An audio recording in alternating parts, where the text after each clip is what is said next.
digest. From lane to the new shining ground, echo chants where the legends are found. Heroes carved in the heart of time, we march on through grit and grime. Oh Tottenham, Tottenham till I die. Raise the banner, let it fly. Through the rain, through the fire, this is my club, my only desire.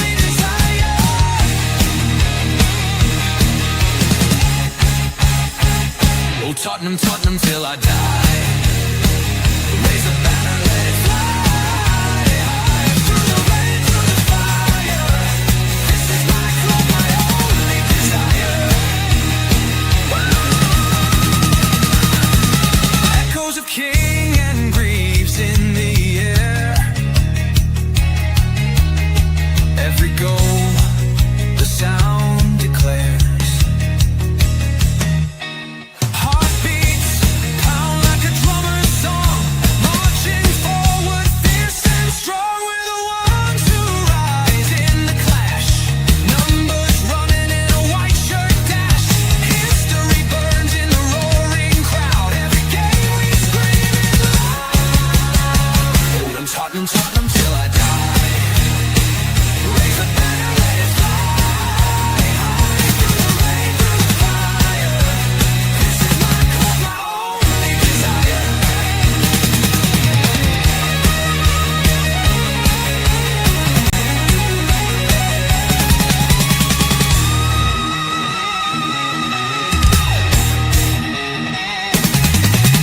We're the ones who rise in the clash. Numbers running in a white shirt dash. History burns in the roaring crowd. Every game we scream it loud. I'm Tottenham, Tottenham till I die. Raise the banner, let it fly. Through the rain, through the fire, this is my club, my only desire. Hi guys and welcome to THFC Till I Die, your home of Tottenham past, present and exciting future on the Thomas the Frank engine as he leaves the station with all Tottenham fans aboard. If you're not on board now, too late, you can't come aboard and we're going to have to leave you behind. But joining me tonight is two legends of YouTube. Really are so pleased to have them on. Firstly, all the way from America, he is the American #1 Tottenham fan. He is the other half of the Irish Hotspur. Of course, it is Jack Kanicki. Jack, thank you so much for coming on. It's been a while since you've been on the channel, but great to have you on tonight, sir. And as always, such a pleasure to be in your, as you being a legend, being in your space. So how are you tonight, sir? Or Doing very have well. been in America? I wish my missus, I wish my family gave me such introductions, Dermotron. Appreciate you, sir. Good to be here. How are you with the earthquake? No problems with tsunamis? Nothing touched your part of the neck of the woods? Geez, I hope not, unless, there's something coming that I'm not aware of. Well, there was a massive earthquake. I think the west coast of America got hit with a few this morning. With a little bit. Yeah, there was an 8.8 earthquake in Alaska and Russia, and a load Hawaii and a few other west coasts. I think Japan also got hit as well. Nothing bad, but just amazing what nature can do. And also joining me, well, this fella's got a big head anyway after the weekend. I'm not really going to talk too much because Mayo never win anything. So Mayo are the Tottenham of the Irish GAA. But Kev, how are you? Have you and the Healy Rays stopped celebrating yet? Well, you know yourself there now, Dermotron.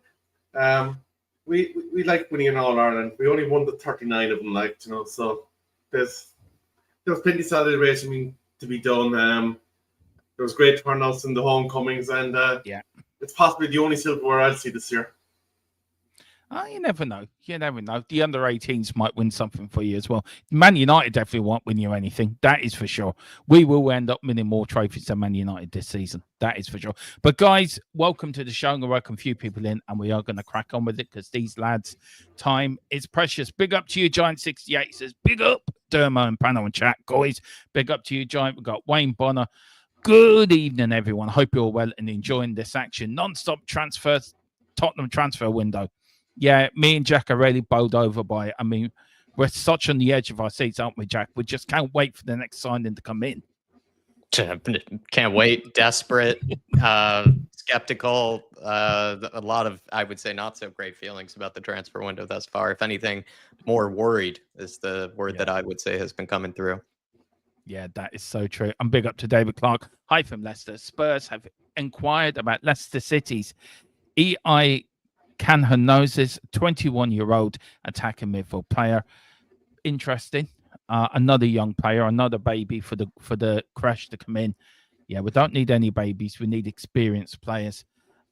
Just to go over a little bit. Also, guys, the under-18s fixtures were announced today as well. And the under-18s start at home at Reading on the 16th of August at 11 p.m. Hotspur away.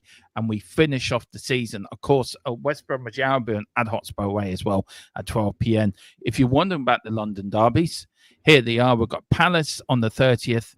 We've got West Ham on the 13th of September. 18th of October, got Chelsea. The North London derby, of course, on the 29th of November. We've got Fulham, of course, on the 1st of November, and then on the 21st of February. And then the reverse fixtures, 7th of February, West Ham at home, Palace away, and then Chelsea at home. And then on the 11th of April, Arsenal away at London Coney. Just very quick before we get into it, Jack, North London derby tomorrow. You know, I've seen a lot of people around YouTube think we're gonna lose. I don't think we are. You should know me better than now that I think we're going to win every game.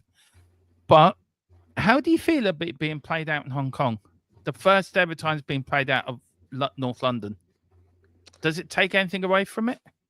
I mean, it's not going to be the same atmosphere as you would have in London. I don't know if I have much issue with it, mostly because if you look at other leagues around the world, some of their domestic competitions that are actually during the regular season have been shipped off to Saudi Arabia or Qatar. I believe the Serie A, one of the Serie A domestic cups is played, you know, outside of the country. I think one of Spain's domestic cups is now being played outside the country. So if anything, I would be more riled up by that. And preseason friendlies, they're almost meant to be nowadays, you know, huge commercial revenue streams. And that means it's going to be done away from England or away from the UK because there's just a lot of money to be made and probably even more money to be made if it's actually a fixture that people would really be interested in watching. You know, people would much rather watch a North London derby in Hong Kong than watch us play, I don't know, the Hong Kong All-Star team or something like that we had to play in the past. So that would be the way to look at it. I don't think it takes away much from it, to be honest, and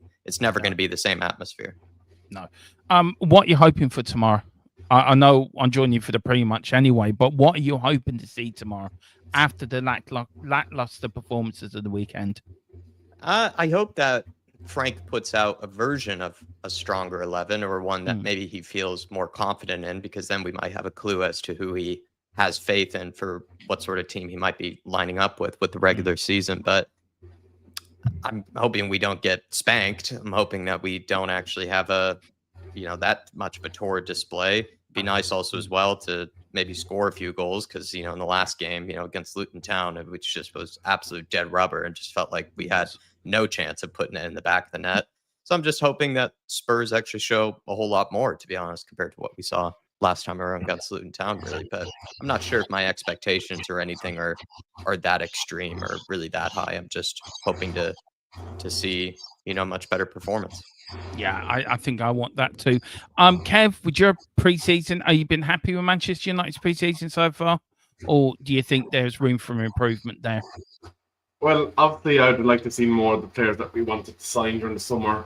As part of that preseason tour, I think every fan of every club wants to see the players that are going to be part of their squad for the next 10 months, roughly, to be integrated as early as possible. So it's disappointing that Cunha is the only one of those that has been in a position to be able to benefit from a full preseason. And Boom obviously will be another week and a half because he didn't really get the level of preseason he needed, having been the subject of a transfer controversy for so long. But there's a work in progress. We know where our weaknesses are. We know it's central midfield. We know the goalkeeper is not exactly best in class, but at the same time, he's probably serviceable enough if we can't get a replacement in. But I want to throw one out to you because I have been reading that Heung-min's son is subject of a bid from an MLS club, and Tottenham are prepared to let it happen should he decide. We obviously spoke at the end of last season, Dermot, about Son's legs, obviously the age catching up to him. Is there a benefit to the club to stand staying at this juncture, in your opinion? Go on, Jack. I'll let you go first on that. I think it should be Sonny's decision whether he stays or goes. To be honest, most of the time, it's usually still somewhat of the player's decision. Even like look at Alexander Isak, right? He's in a way forcing the club to make a difficult decision about whether he's to stay there or not. And then in Sonny's case, like he's, of course, an absolute legend of the club, and he is getting on a bit. He really still only has, debatably, only so many years actually left at the club at a decent level. So I think it's just up to him whether he thinks he could still contribute at a high level to Spurs. I wonder, though, like if he's going into a World Cup season, where would you rather be? Would you rather be playing in the MLS where the competition is nowhere near as intense and nowhere near as good, but then maybe have less of a chance of major injury? You can sort of rest your body before the World Cup. Or would you rather be playing at the highest level possible, which is the Premier League and the Champions League, since we are in the Champions League, and wonder if that would better prepare you for the World Cup? And probably one of his, I'd imagine he probably has one more World Cup in him for the Korean national team, but this is easily his last one, maybe closer to his so-called maybe prime of his career to some extent. So that's my worry, is I wonder where he thinks it's best for his World Cup, fortunes, because I think that probably is playing a big factor in his decision. I don't think the money is a big thing for him. I really doubt it's anything to do with money. I think it's just where does he want to be this season ahead of the World Cup? And also, does he want to finish off on a high, or does he want to finish off on some type of relative low in case this season doesn't go too well? I agree with you. It is Sonny's decision. I think he's earned the right to make that decision, spending nearly 11 years at the club now, winning a European trophy. I would like Sonny to stay this season. I think if not for the young South Korean lad that's joined us, I think for him, I think to protect him and show him the pitfalls, where not to do, guide him like a father figure, like along his journey. And also, Jack is right. It is a World Cup year, and I think you're better off competing in the Premier League and the Champions League. And I think he still has a lot to give. He may not be for me now, an automatic starter, but I think he can be still dangerous coming off the bench. If you've got an hour to go or half an hour to go, and you bring Sonny on, Sonny just needs one touch, one chance, and you do something special. I remember him coming up against Leicester a couple of seasons ago, and he scored that hat trick within 15 minutes. He scored 3 goals when we beat Leicester 5-3 or 5-2, I think. So I think Sonny is still dangerous if you use him that way. But for being an automatic starter, I don't think he's that anymore. I do feel he's lost a bit of pace. And I also feel the captaincy as well. I feel Romero would be a better captain than Sonny, in my view.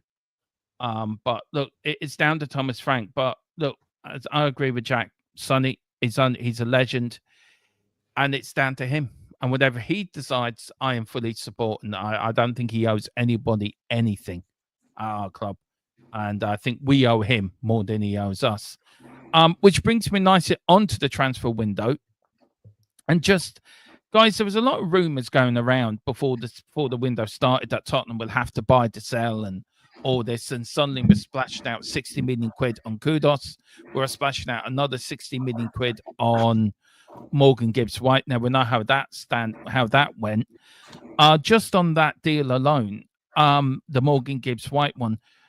Jack, what did you think of the video that came out Saturday night from Morgan Gibbs-White? Did you find it was a little bit? I know you mentioned it Monday on your fan show, but do you feel there was a little bit of this is what you got to say, and don't go far from the script, if you know what I mean? I feel like we're going to hear more and more about this deal. I don't think it's going away. I think we'll get some murmurings here and there of how this all transpired and how it ended up in this sort of conclusion. Morgan Gibbs-White did not look like the happiest man on earth standing next to Marinakis by the looks of things. The other thing too is I think he only signed like a 3-year contract or something like that as well. So if he really did want to stay there for a long period of time, and if he really truly loved Forest, I think he would have signed a 4-year, 5-year deal, to be perfectly honest. Like, I don't think he would sign a 3-year deal. My thinking is Marinakis did not like the idea that there was that release clause being triggered, or that Spurs found out about it. But then also maybe the fact that Spurs did finish 17th, and maybe he thought that if it were a Man City or if it were Liverpool or some club like that, maybe he would have been more inclined to let him go, and he wanted to potentially get a little bit more money out of it as well. And he just probably felt like Spurs were in a way kind of screwing him over to some degree, and he was going to do everything he could to make this as difficult as possible for Spurs as well as Morgan Gibbs-White. And I think he succeeded in doing that. But I wouldn't be surprised if Morgan Gibbs-White ends up being sold the next summer for 70 to 80 million, depending. Didn't that happen before last season, Jack? Didn't it happen with what's the name of the player? Last transfer window, he signed a year. He was due to go somewhere. Somebody, wasn't it? The player that went from Palace to Bayern Munich. Elise? Yeah. Wasn't that the same thing with Chelsea, or is that slightly different? Maybe, yeah. Elise could have actually been headed to Chelsea at some point, and then I'm not sure why he didn't go. That's a good example. I remember, I think Sadio Mane ended up staying like an extra season or something at Liverpool before he ended up inevitably going to Saudi. Trent Alexander-Arnold, right? He wanted to go, sort of, but then they sort of just held him on for one more year. Of course, he never ended up signing a new contract and ended up going on a free. But I don't know, like, it's the case that the club can't hold on to the player. I mean, right now we're seeing that situation with Isak, unfolding, right? So it's common for a player to want to go, but then the club decide to hold on to him. It's then the risk in doing that is always, will the player kick up a fuss and not really then put in their best effort, which is a big risk to take. To be fair, even the guy that we got, Mohamed Kudus, right? He made it very clear that he wanted to leave West Ham. We took advantage of that. In a way, also got a pretty good deal over the line, where a lot of West Ham fans maybe felt like we should have spent more money, but we took advantage of a situation with a player wanting to leave. It's hard to know whether Morgan Gibbs-White was forcing his way out of the club this summer. We haven't gotten any rumors of that. The only thing that we've gotten was the rumor that Spurs triggered that release clause. The medical was booked, which you would think means that he was happy to go to Spurs. But we haven't gotten any murmurings or peeps of him desperate to leave or anything like that. Yeah, I mean, Kev, from a Premier League fan looking from the outside in, and looking at that deal and looking at Gibbs-White on Saturday, what was your thoughts on it, on that video yourself? Because I looked at it and I thought, he does not look happy to be there. There was no eye contact with the chairman. I mean, even the picture, they were trying to put the arms around each other, but they couldn't be further apart. What was your views on it, on the video, from a Man United point of view? Well, looking at it, as you said, there was an element of bizarreness to the whole situation. The medical was booked, from what I understand. He was due to travel down to London, do all the necessary bits and bobs in terms of due diligence before contract was put in front of him to be signed. But we've seen unusual things with this chairman in Nottingham Forest before. We saw him having a barney with his manager pitch side. We've seen quite a lot of football that the media have been lapping up. And I did get the feeling of a kind of a Tony Soprano after you can't refuse type situation going on there, where essentially his attendance at Nottingham Forest this season has been bought by a bump in paycheck. Yeah. And probably a promise of, we'll let you go next year, but not to an English club. Yeah. It's very bizarre. But look, that's football. Football is a business now where it's very murky, and once you get into that muck and down to the gutter of football business, it can be very murky indeed. But look, Jackie's right. More will come out with that deal. And I do feel we will get the story one day, maybe in the tell-all book by Gibbs-White. He will, even if he leaves Forest, we may get the story spot on. But let's talk about our chairman. This is what the show is about. Can Levy compete? Does he want to compete? Now, if you look at, these are the figures from the so far financial summary of this year. Tottenham's total spend has been 120 million.1 million. Total income 12.4 million, and so that's a loss around 107.7 million. If you then put that against the transfer debt of 279 million, stadium debt 775 million, we've got a wage bill annually of 190 million and a net spend of 108 million. Guys, look, I'll start with you, Kev, because you're sort of the financial expert. Me, I'm nowhere near. When it comes to finances, I'm completely lost. I'm sure Jack's better than me.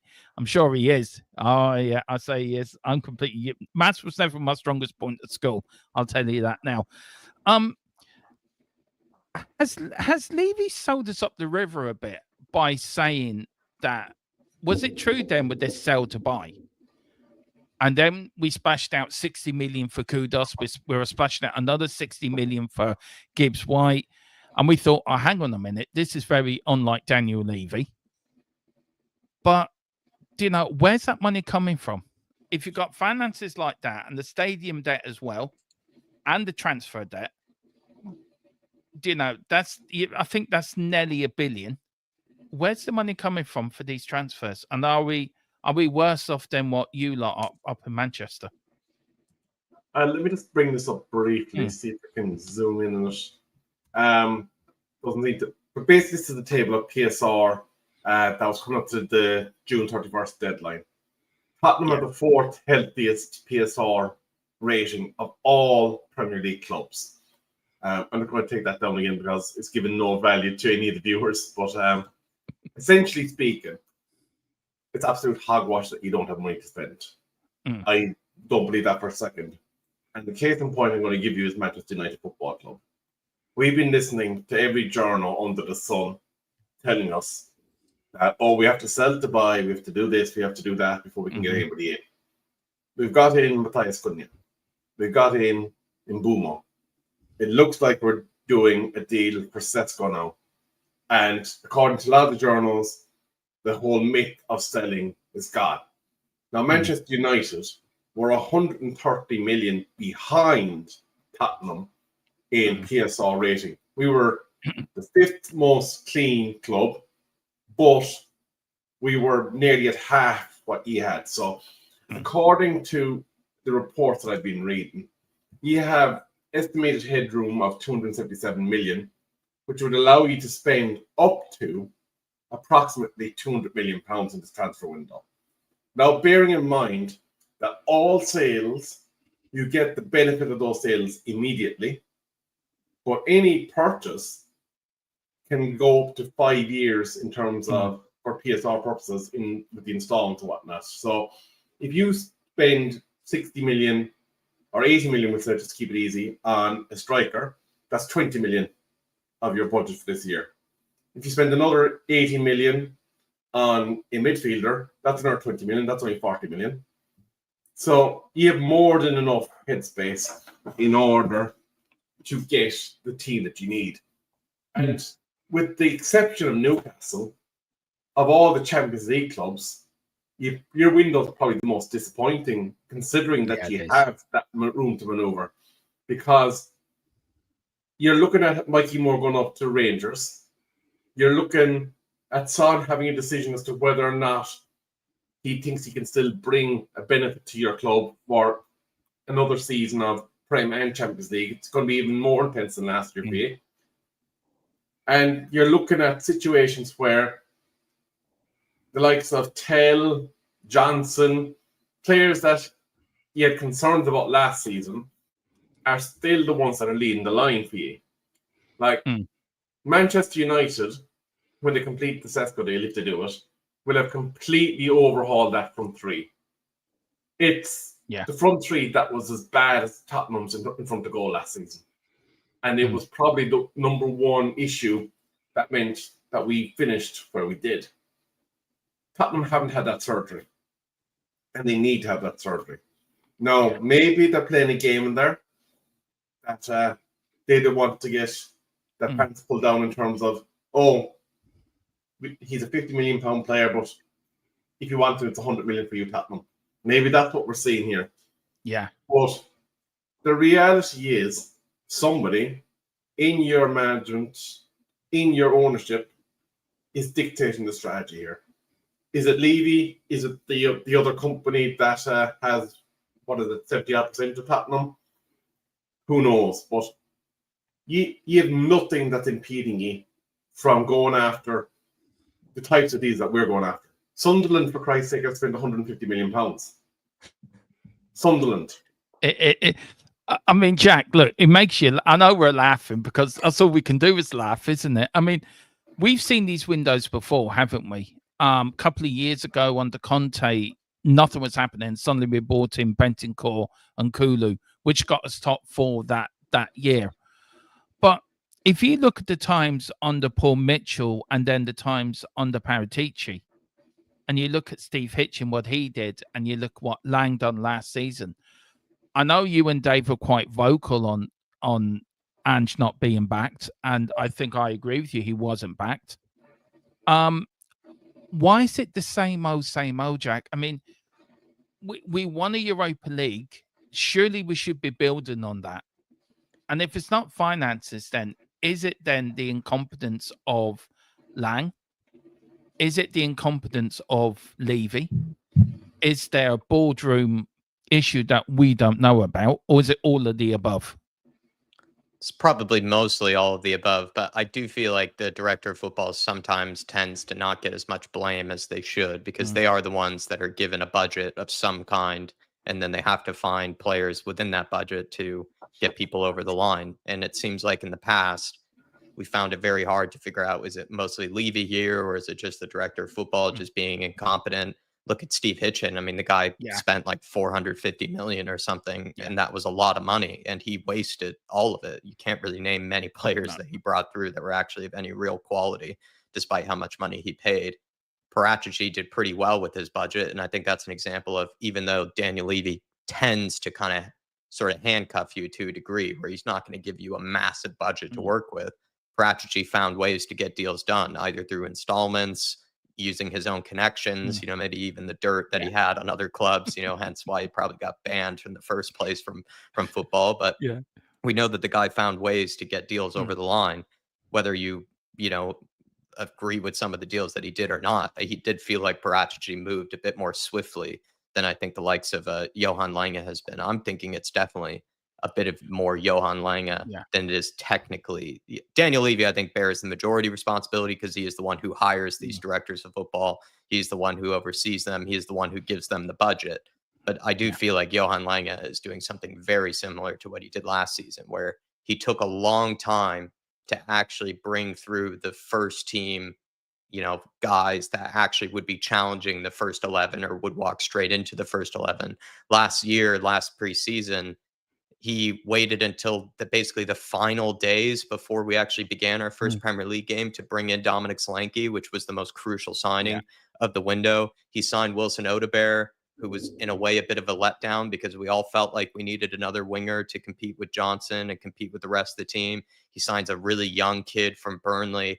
I mean, Odobert had already played his first game in the championship, so that kind of screamed of like a panic signing, someone that they had brought in at the very, very end of the window. And then before that, when we went into the actual preseason Asian tour, the only player that I can remember that was actually a new signing that was out on tour was Archie Gray and Lucas Bergvall. Both of those guys were not first team players, that the manager had to work with. And you could argue something very similar is happening here, where Thomas Frank is going into this preseason tour with pretty much the exact same squad that Ange Postecoglou had. The only addition is Mohamed Kudus. Whereas you look at Liverpool, like they have a host of new signings to work with in their preseason tours. You look at Chelsea, they have a host of new players to work with during their preseason tour. You look at the likes of Manchester United, even a host of new players, to work with Ruben Amorim before their preseason tour. And Thomas Frank has one new player to work with for this. And the only other signings were guys for the future. And I don't think that Kevin Danzo, Matisse Tell deals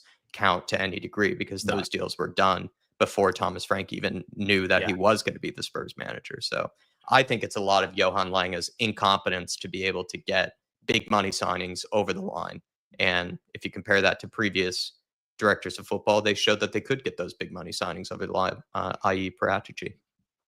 Is it also down, guys, to the manager as well? Look, you look at Ange Postecoglou, very charismatic as a manager.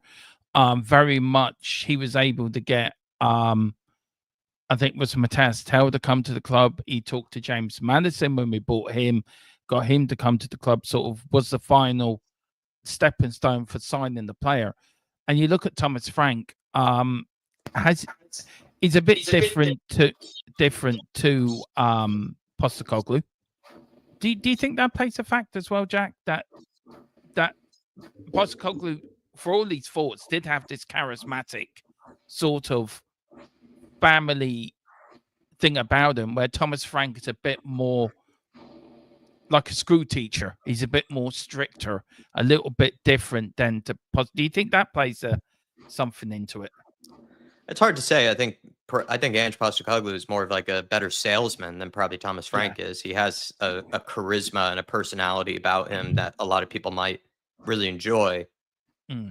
At the same time, though, like Thomas Frank, if you were a player that wanted to become better, I think I would rather play for Thomas Frank, because Thomas Frank has taken very average, if not below average players and made them look good at Brentford. A lot of people have gone through Brentford squad, and you would only really take about 2 to 3 of their players. The rest of them are pretty much bang average. Some of those guys are even from the non-league, and he's made them play exceptionally well in the Premier League. So my feeling with Thomas Frank is if I were an up-and-coming player, still needing a lot of development, still needing to, improve on various aspects of my game, I think I would much rather play for a Thomas Frank than I would for an Ange Postecoglou. But then the other way around, if you were someone that maybe were ready for the here and now, maybe Ange Postecoglou seems a bit more interesting, because you're playing a really nice brand of football. He's a guy that has shown that he can win, trophies and win actual silverware, whereas Thomas Frank hasn't shown that he can do that yet. So I think it goes both ways. I think if you were a young, up-and-coming player that needs development still, Thomas Frank seems like a no-brainer. If you were a 27, 28-year-old player that wants to win a trophy soon, maybe you would go with Ange Postecoglou. But Postecoglou just has more of a salesman charisma than Thomas Frank does. I suppose a little bit like Amorim, I suppose, Kev, in a way, up there. Same question to you. You've had Ten Hag. You had the great Alex Ferguson for many, many a year up there. I will ask this question to Jack about Spurs, but from the Man United point of view, do you think both clubs have gone away from their souls a little bit, from their what they normally did in past transfer windows? They can't find an identity of what they want to be like. Like Spurs last season, Tottenham always fans complain we don't play the Tottenham way. Well, what is the Tottenham way? The Tottenham way is playing attractive football, but you look on the Bill Nick, the great double side. We were tight at the back, but we played attacking from on the foot football. You look at Keith Birkinshaw, tight at the back, but we played really attractive football. We can never ever find the right mix of good defense and a good attack. And you had that on the Fergie. You had a good defense, but you also had you played that attacking football, the Man United way. Do you feel the managers that our identity gets lost along the way at both clubs? I'll ask the Tottenham one for you, Jack, but first I'll go with you on the Man United side. Do you feel you've lost your identity a bit over the years? Like, I suppose when you think about the Man United way, I suppose it's not so much the style of football that we play. Because football evolves. If you stay stagnant, you go behind. That's the sad fact of things. 4-4-2 and all the other loveliness that we used to do back in there, that's gone. That's dead in the water. But when you're looking at Manchester United Football Club now, it's still about bringing through youth. That's what I would consider the United way now, And we're starting to see, even though they're not our direct youth products, the likes of Diego Leon, the likes of Chido, the likes of Heaven, we're Kone as well, the centre mid that's after coming through from Africa. That's just what I consider the United way and the United identity, is getting those players in, giving them a chance to impress you, and then integrating those players that develop into your senior squad. In terms of attacking football and transfers, Manchester United have without doubt made a lot, and I mean a lot of mistakes in the transfer window. 1-something billion since Alex Ferguson retired has been put into the playing squad. But it was put in by a person that was an accountant. Yeah. That looked at players for possibly their commercial value in terms of how many of these they can sell if their names are on the back of it. How many advert companies would be interested in bringing them in and pulling them in front of a camera to talk about Coca-Cola or whatever you're having yourself. And they didn't necessarily consult the tactical needs of what the manager of the day was trying to establish. Now, you cannot buy for a manager because you might say, right, here's 5 players to suit Thomas Frank today. They come in the door into Tottenham, put on the Tottenham shirt. For whatever reason, in 18 months' time, Thomas Frank's not seen as the guy anymore. You bring in another manager. He has a different philosophy. He has a different identity of player that he thinks is key to his structure. At some point, you have to kind of say, well, I know you played this system, and therefore, if you can't adapt your way of thinking, you're not really the guy for us, because you have to kind of, you can't do a full squad overhaul every time a new manager comes in and has a different structural belief. That's impossible. But Manchester United are trying to get back to it. I think Spurs will probably have a buyback on Mikey Moore, and I'm pretty sure they'll be monitoring any young player that they allow leave. But what I find is the biggest cancer, maybe to use the word, to football is money. Yeah. We are now seeing an age where, looking at Newcastle Football Club,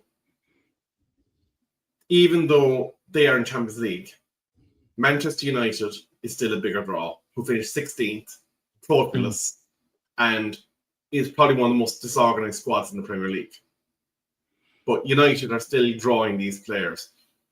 Forget about Chelsea's and all them and the business they've done.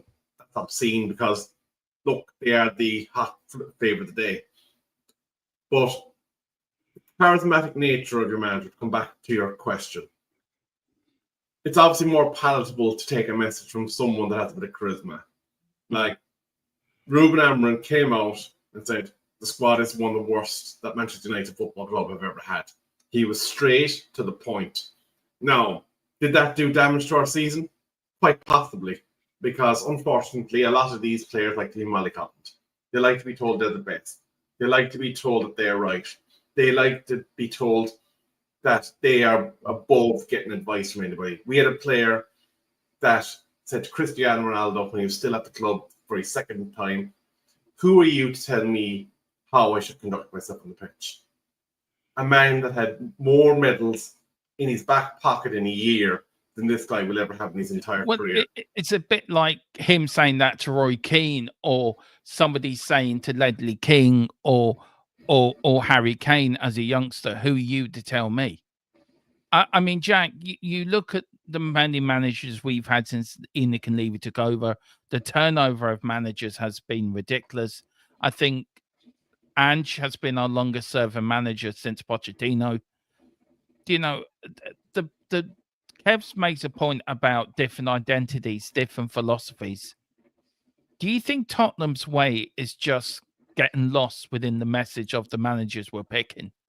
Conte, where fans were shouting it was boring football, it was not the Tottenham way. So Levy then brings in Ange. He plays too attacking football. This is not good enough. We want to change again. So, do you know, does Levy deserve the blame, but for picking the managers? Also, if you are going to stick with one, who do you stick with? Do we need to stick with Thomas Frank? Whatever happens, we have to give this manager time to get his feet really under the table, a bit like what we did with Pochettino. I think Levy's actually picked very good managers. He just continues to try to hamstring them and, not give them the resources they require to actually win things at Spurs, especially a club that was desperate to win trophies. And he just continued to just try to operate the same way while hiring very good managers. Like Jose Mourinho, when he hired him at the time, Jose Mourinho was probably still around, some of his best of his, ability, because he did have Spurs at the top of the league for some time. He did have us, finish in a Europa League spot despite getting sacked, kind of towards the end. He did an all right, job. He still took us to a final in the League Cup. Yeah. So you could say that Jose still was a good signing at the time. Antonio Conte was an amazing signing at the time as well. And he showed that he still is a winning manager by going to Napoli and dethroning Inter Milan, who were absolutely dominating that league. And he did that with a bang average Napoli team. You would say that Nuno, with the benefit of hindsight, was also a good manager. He's shown that even though he's not necessarily orchestrating very palatable style of football, the guy knows how to get results and he knows how to be able to do things his way. Ange Postecoglou, as much as there were plenty of better names, I think, on the list than Ange Postecoglou, I don't think Ange Postecoglou is necessarily a bad manager to have gone after. I think his stock was quite high at the time. I think plenty of clubs would have potentially had taken Ange, before we ended up hiring him. And same thing with Thomas Frank. I think they're all great managers. It's just Daniel Levy continues to, not give them the proper resources in order to actually succeed at the club. And then they, once the results start going, it is a results-based business. When you're at a club like Manchester United, especially, but also at Tottenham Hotspur, once the results start fading, it doesn't really matter what your philosophy is or, the project, all those sort of buzzwords. It's just, can you get results and can you deliver? And if they're not showing that, then they're going to quickly pull the plug on you. I think the reason they hired Thomas Frank is potentially, and it's kind of a dark and cynical way to look at it, Thomas Frank has done an exceptional job with very little resources at Brentford. He's had very bang average players and made them to look very good. And I wonder if Spurs have looked at that and been like, well, if we're not going to back our manager with £300 million spend or anything like that, this guy will figure it out no matter how, no matter what we give him, essentially. And I think that's maybe the benefit of hiring someone like a Thomas Frank. Maybe that means we might not win trophies anytime soon, but there's maybe less volatility and, going up and down the league or something like that, because this guy has been dealt pretty bad hands in the past with Brentford. He had Ollie Watkins taken from him. Ivan Toney left. He had various other big players leave, come and go. He had David Raya leave. Some of his best players had left, and he wasn't necessarily given exceptional replacements, and he was able to make it work, time and time again. So I think that's why Spurs maybe really liked him. Just quickly, though, to challenge maybe slightly, Kev's point about money being cancer to the game. I mean, the money's inevitable because it's become it already was the most popular sport in the world. And then it's becoming even more popular with Yanks like myself, the Asians, continent, Africa. It's all become the world sport times 10. So the money was always going to grow and grow and grow and grow. But then the reason I don't necessarily think the money is a bad thing is that you have now clubs that would never even dream of competing with the top echelon of clubs like Manchester United, the Chelseas or the Arsenals or even the Spurs of the world now all of a sudden are, and they're really actually pushing those teams. You have Aston Villa, you have Newcastle, you have, like you said, Sunderland spending 130 million in a window just to survive. It's absurd. I think it isn't necessarily, it's not an amazing thing to see, but I don't know if it's necessarily a cancer. I think it's almost made it more high stakes, more entertaining, because now we're just seeing, like, in a way, the best version of the product, because all the teams in a way can spend a ton of money and see if they can try to compete with the best of clubs in the world. Whereas before, there was such an established order of, like, these are where the top six was a real thing. Now it's not necessarily as much of a thing anymore. You have clubs that are really breaking into the top six. You have Bournemouth, tiny stadium, tiny town, tiny club in a way, have, established themselves in the Premier League. Brentford have established themselves in the Premier League because of good decisions and also a bit of money, behind it. So I do feel like the money aspect was always inevitable. The more that the sport grows, the more money is going to be in it, the more that people want to invest in it from outside. Example, foreign investors. And then, with that, we've gotten in a way a more competitive Premier League. Yeah, go on, Kev. Do you want to respond to that? One absurdity, actually, I'm going to call it, and I think Jack makes some good points about money being part of the game, and it's probably an inevitability. But just to let this sink in, Barcelona have had net spend of 25 million euros this year. Sunderland have outspent them by 125 million euros. Yeah, but that's down to Barcelona's own incompetence, right? Like Barcelona or like you at Manchester United, where, they make 10 times more revenue than the likes of Sunderland did. But what Barcelona was doing is that they were paying Messi £1 million a week, literally. And then they were paying Antoine Griezmann, someone who barely even played for the club, 300K a week. And they spent 130 million on him. They spent like 45 million on Paulinho, former Spurs reject. So if anything, theirs is the reason they're not spending money is down to their own incompetence, and the fact that they're also under huge scrutiny. And, they have a lot of people looking over their finances because it's been very, very dodgy. Everybody still has to play by the rules to some extent. And especially in Spain, where the rules are a bit more stringent and are a little bit more, focused, and like you can't violate these certain protocols. Again, I'm not a financial expert, but I'm pretty sure Liga, Serie A, La Liga, they're a lot more strict about what you can spend.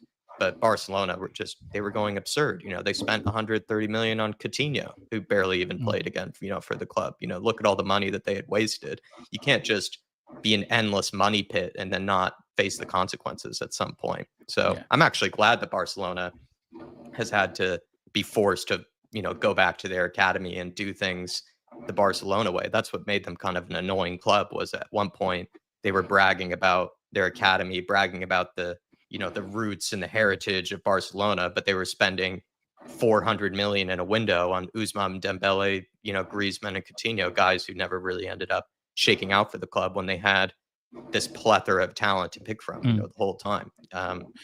If anything, it'd be nice to see La Liga actually have more money put into it, because then you maybe see teams like Barcelona be taken off their pedestal like a little bit more. You would have, I don't know, the Real Betises or the Sevillas or these sort of clubs you potentially challenge. But La Liga, you kind of know who the top four is going to be every single season, because it was kind of a bit like what the Premier League was. You knew who the top teams were every year, no matter what. Whereas now in the Premier League, no one's safe. It just feels like no one's safe anymore, which I think has made it a lot more entertaining.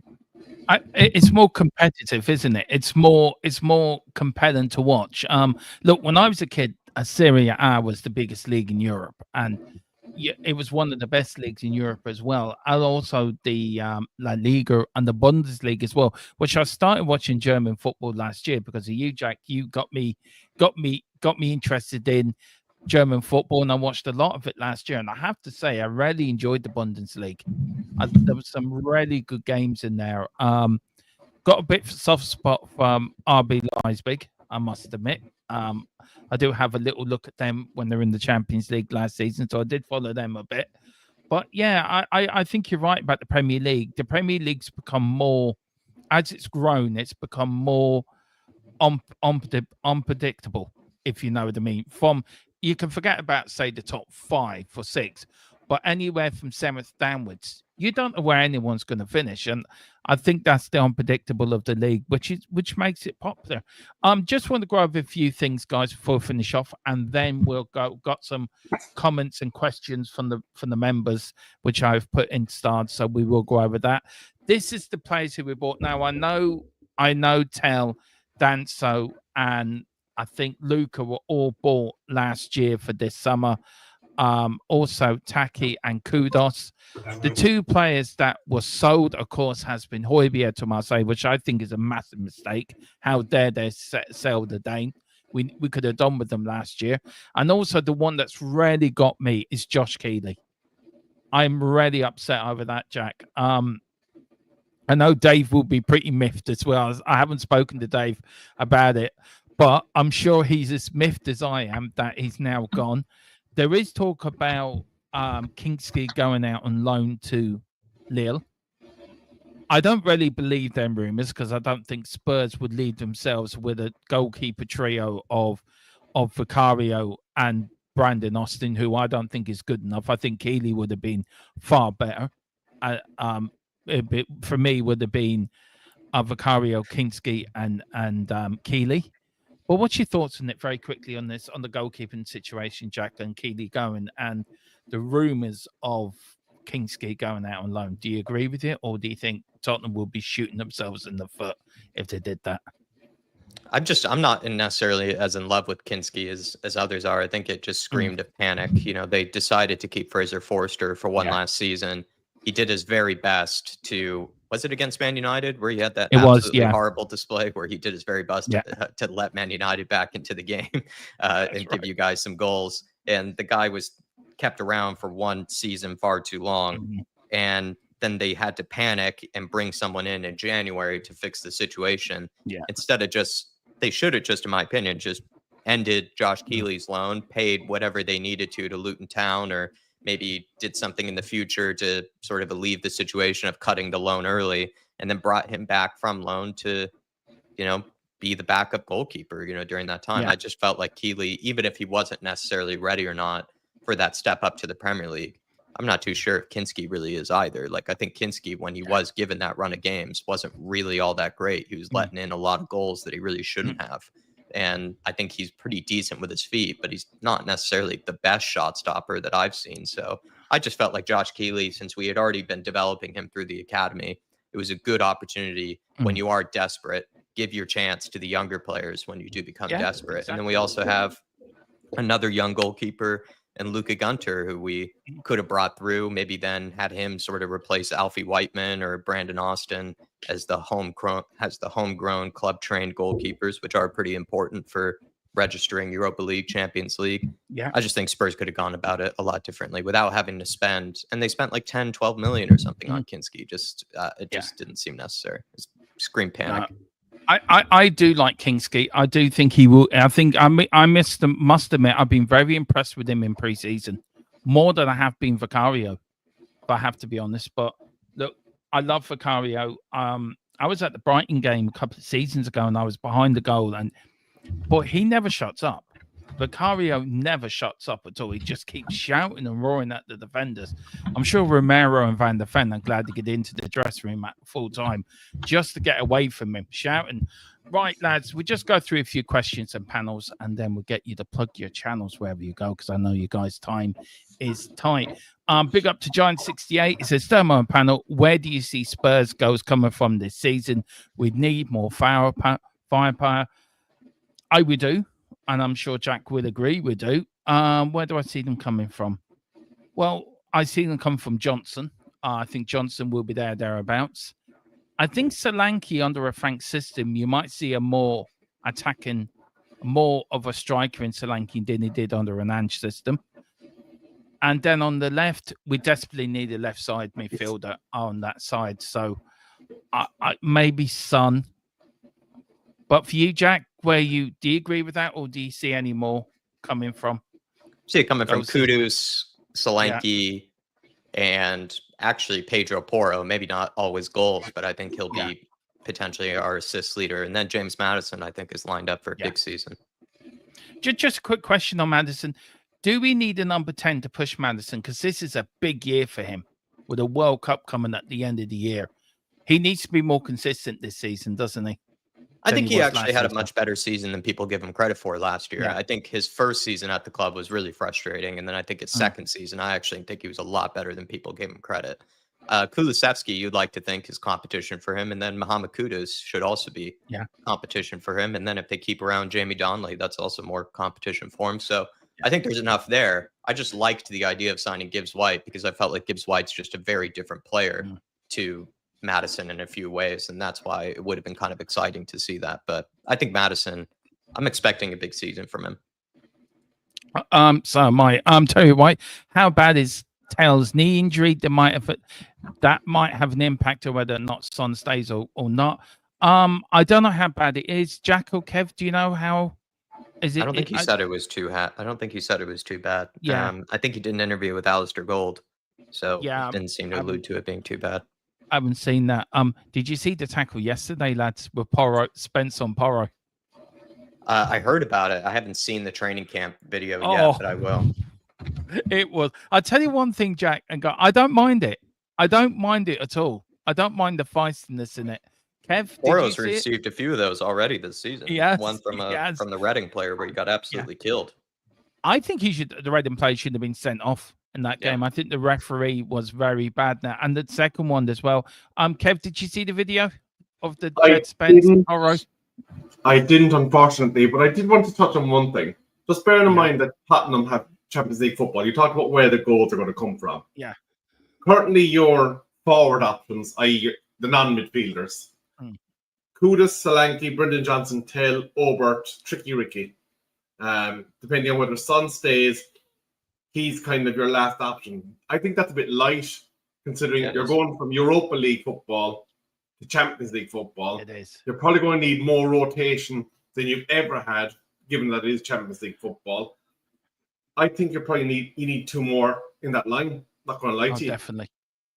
Yeah, I think that's where a lot of people are frustrated. I think we felt like we needed to sign at least two forward options, and we've only signed one this summer in Kudus, but we felt like we probably needed another one to really push ourselves. But at the minute, very, very quiet. Yeah. Mr. Levy, if you're watching, get your bloody checkbook out, your credit card out. Get it out the safe and start spending. You can. You got money. You got your overdraft limit's going to be fined. You're not like Man United, who are in the shit. I do a special deal. Rasmus Højlund, 45 million. I wouldn't mind Højlund at Tottenham. I've said this before. I don't know about you, Jack, about Højlund, but I think there's a decent striker in him. I just think he needs the right manager to probably get it out of him. No. I think Man United just bought him too soon. Like, he had made already that step up from, I believe he was in the Austrian Bundesliga. I think it was like Sturm Graz or like something like that he was at. Then moved over to the Atalanta, which is a great place for people to develop behind the scenes without there being a lot of attention. And then it's almost like his name is just too similar to Holland, and so they just decided to buy him for a huge chunk of money. I think Højlund should have just stayed at Atalanta, and I think maybe then you buy him 2 or 3 seasons down the road, to be perfectly honest. But I think he was just bought way too soon. And then what happens to players, especially if they're young, they go to a club like Man United maybe too soon, and then the development period is almost stalling because there's so much pressure on them to deliver that it's hard for them to kind of work on their game and be able to become a better player, because they know they need to deliver straight away, especially for the price that Man United paid for him. So I think there's a good player in there, but I don't think we've seen that good player for a few years now, because it was just way too big of a move for him. Yeah, no, I get what you're getting at. Big up to Jared O'Connor. Big up, Jared. He says, Dermo, call it. Where do we finish next season? Well, do you want a deluded answer or do you want a sensible answer? My deluded answer is we're winning all 5 championships. We're winning the league, all 5 cups. Tottenham winning the Grand Slam. Sensible, Dermo. Now, I am going for, I think we're going to finish in top 5 next season. I think we'll qualify for the Champions League. But wherever that is, I think top 5. Jack, where do you reckon we'll finish next season for Gerrard? I think we'll probably finish around 7th or 8th is where I'm thinking at the minute, unless we get some real signings over the line. 7th or 8th. Kev? You can give both clubs, actually. So, well, for Tottenham, I think Jack is fairly accurate. With the current squad, 8th, 9th direction. Yeah. United, I had us 15th up until the Sesko news. If we get him across the line, I'm up to around 10th. Get a midfielder, 7th, 8th. And if we get the midfielder, goalkeeper, and striker, Europa League spot. But like sensible Kevin says, 10th-ish for United. Deluded, Kevin? Fourth. That is being deluded, and people call me deluded. That is. I think they have a much better forward line than we do, Man yeah, United. But I think they do. we have a far better defense than Man United. So it's almost the inverse.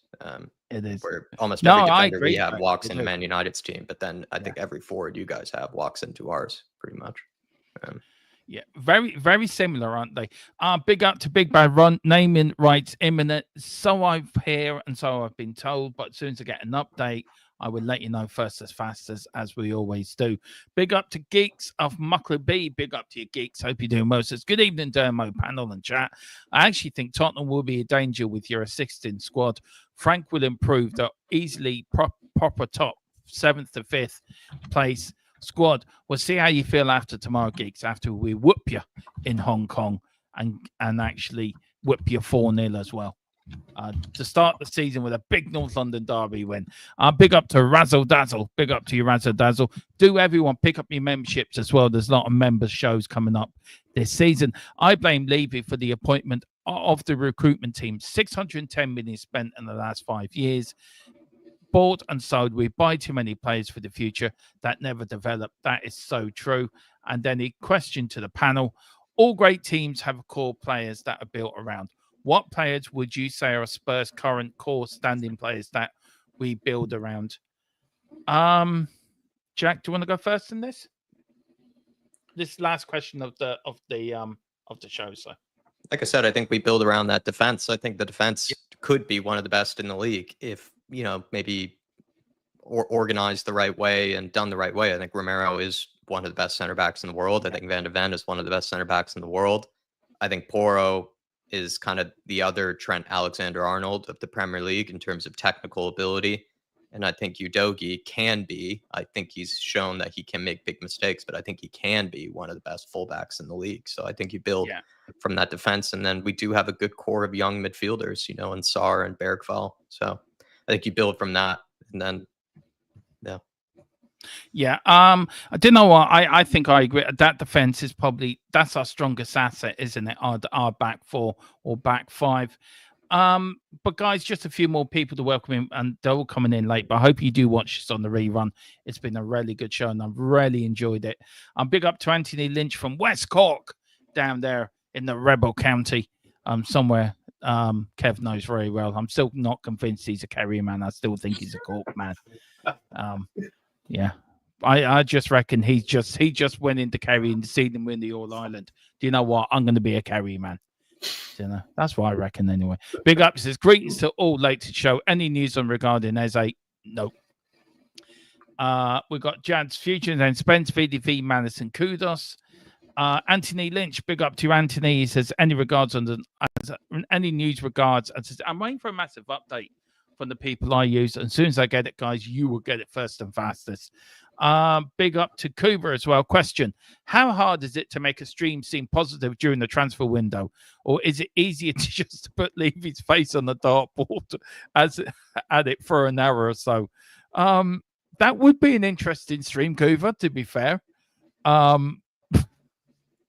yeah, we might have to do that one night. And then big up to he says THFC2 would die. I'm not surprised, mate. Our clubs have things in common. And big up to Hot God 10. Good evening, Dermot Panic. Currently on holiday, trying to watch when I can, guys. Well, James, big up to you, sir. Well, guys, that is it. That is tonight's show. Can Levy compete? I think the census from the show is no, unless we win the lottery, win $1 billion, and let Jack and Kev go out. Let Jack go out and spend money on players for Tottenham. Him and Dave get Colum and you, Kev, to spend money for Manchester United. I mean, Tequila just sit there, just as managers, and just win the league and win everything. But Jack, thank you so much for coming on. It's always it's lovely to have you on here, mate. You are a legend, an absolute gentleman on and off YouTube. I'll tell you one thing, guys. This man is a gentleman off it as he is on it. He's not any different. You see what you get with him. And a lovely time meeting his mum when they're over at Palace. And what a lovely lady she is as well. And I hope she's doing right as well at the moment. But where can people find you, Jack, on the great Irish Hotspur? Have you got a link join us all tomorrow. Join us all tomorrow, please, everybody, for the big game against Arsenal, of course, for the friendly. Please join us. Dermotron will be there. Yeah, I've been roped in at the one time only because I am doing the We Are Tottenham TV for Bayern Munich. But Dave said to me, the Dermo sign went up from the top of the building from Kildare, a bit like the bat sign. And you know, I had the red phone rang. I had to help him out. And Kev, where can we meet you? I'm on your show Friday, which I'm really looking forward to, going on the Man United agenda as well. I'm looking forward to going on Dave's and Jack's tomorrow. But where can people find you? Because you're on soon, aren't you? You're on in an hour. Yeah, we'll be live on the Man United agenda, talking about what seems to have been the biggest heist of our transfer window, where we've literally robbed Benjamin Sesko from under the noses of Newcastle, and they are absolutely fuming about it. We'll be talking about that, these Donnarumma rumours, which have seemed to be starting similar to what the way Sesko was tweeted out about, where there's no concrete talks, and then all of a sudden there's concrete talks. So absolutely, yeah, hop on over to the main agenda. We are on the road to 4K subscribers over there, and we are giving away 2 different jerseys. One for the subscribers. If we get to 4K before the start of the season, it's basically United jersey your choice, name and number on the back. But if you are feeling flush, for the price of 2 Freddo bars, which is £1, you can actually join our membership program. That allows you to actually do what Derm's doing on Friday and come on and have your say about whatever club you want, because it's the Premier League show. But we're giving away a signed, authenticated Bobby Robson jersey. So those of you who are too young to remember him, just get on the YouTube, have a look at Bobby Robson, and it'd be a nice Christmas present maybe for one of your fathers, because no matter what club you support, he's a legend. You mean Brian Robson, not Bobby Robson? Sorry, Brian Robson. It's been a long day, I was thinking Bobby Robson was a player in the 60s. Yeah. Brian Robson now was a man. That fella had no luck when it came to World Cups, by the way, and European Championships. He just kept breaking his collarbone all the time. No, look, I am a member there. I want that shirt because Brian Robson, for me, was one of my favourite players as a kid growing up. So I would have loved him at Tottenham. I think he would have boasted that midfield with Graham Roberts. Big up to God Dermo. Why is our director of football on tour? Maybe he just fancied a trip to Hong Kong. Who knows? Or maybe he's signing Asian's top talent. Who knows? Up there. And big up to Corey Boat. Why is it with a club, everyone else getting ballers and we sit around with our thumb? Yeah, well, there you go. Right, guys, thank you all for watching. We're back tomorrow. Of course, I'm back at 12:15 for the watch along, and 8 o'clock tomorrow night with post-match live.